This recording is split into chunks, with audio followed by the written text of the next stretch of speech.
Però sai che ti dico? Dimmi. Lo periodo ante-romano. Infatti sono insigne di una canalice che se ne fa collegare addirittura ai fori traiani di Cordogiano. Sì. Quindi sono segni che troverete man mano che descriviamo. Questa strada, infatti, da quest'anno è stata sottoposta a vincolo da parte della sovrintendenza, proprio per questa ragione. Quindi non potete più toccarla? Assolutamente, infatti non possiamo toccarla questa via. In alternativa dovremmo individuare un altro percorso che ci consente appunto di utilizzare il territorio di entrata.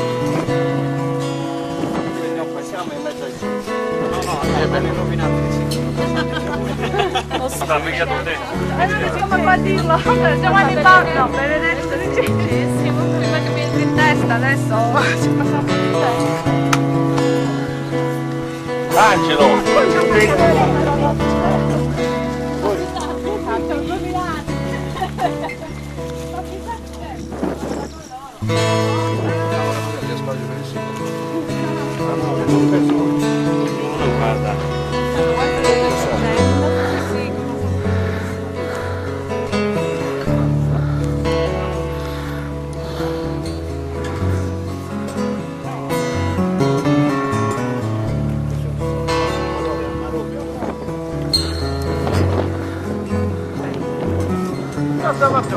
Attenzione, Stefano. Abbasso.